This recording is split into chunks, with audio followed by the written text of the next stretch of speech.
മധ്യ തിരുവിതാംകൂറിന്റെ തനത് കലാരൂപമാണ് പടയണി. പാളക്കോലങ്ങളിൽ വിവിധ രൂപങ്ങൾ നിറഞ്ഞാടുമ്പോൾ അത് ഭക്തിയുടെയും ശക്തിയുടെയും കലാരൂപമായി മാറുന്നു. താമരക്കുളം നെടിയാണിക്കൽ ദേവീക്ഷേത്രത്തിലും പടയണി അവതരിപ്പിച്ചു. വാദ്യമേളങ്ങളുടെയും താലപ്പൊലികളുടെയും അകമ്പടിയോടെ കോലങ്ങൾ ക്ഷേത്രമുറ്റത്ത് നിറഞ്ഞാടി.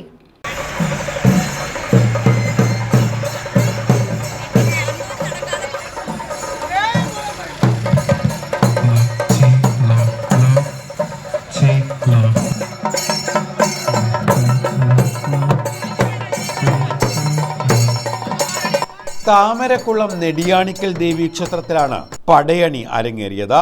അപ്പൂപ്പൻകാവ് ഉൾപ്പെടെയുള്ള വിവിധ ക്ഷേത്രങ്ങളിൽ നിന്ന് താളമേളങ്ങളുടെയും താലപ്പൊലിയുടെയും അകമ്പടിയോടെയാണ് പടയണി കോലങ്ങൾ ക്ഷേത്ര മൈതാനിയിലേക്ക് എത്തിയത്. പന്തളം കുരമ്പാലിയുടെ തനത് പൈതൃകം വിളിച്ചോതുന്ന കുറുമ്പയുടെ സ്വന്തം കോലങ്ങളാണ് നെടിയാണിക്കൽ ദേവീക്ഷേത്രത്തിന് മുന്നിൽ നിറഞ്ഞാടിയത്. രണ്ട് സൈഡിലേക്ക് മാറി നിൽക്കണം അറിയിക്കുകയാണോ? കോലം കടന്നു വരാനുള്ള സൗകര്യം നൽകിക്കൊടുക്കണം. കോലത്തിന്റെ കൂടെ എത്തിയിട്ടുള്ളവർ രണ്ട് സൈഡിലായിട്ട് മാറി നിൽക്കണം അറിയിക്കുകയാണോ? ആ ഗ്രൗണ്ടിൽ നിൽക്കുന്നവർ രണ്ട് സൈഡിലേക്ക് മാറി കൊടുക്കണം.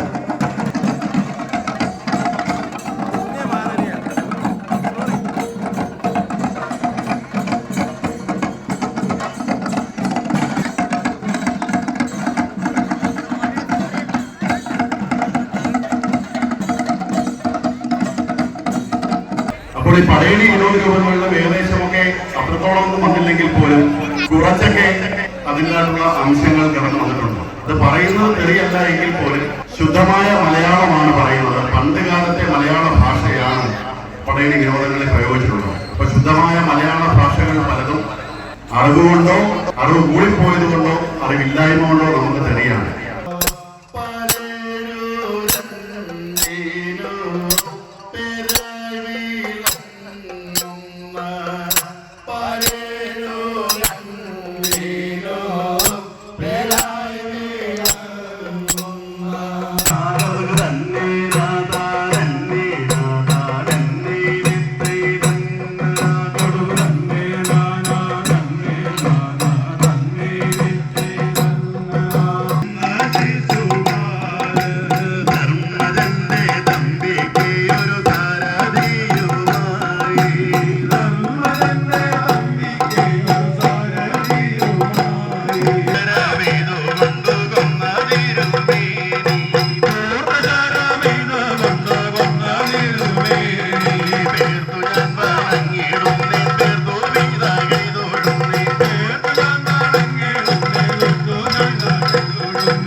News bureau, Charummood.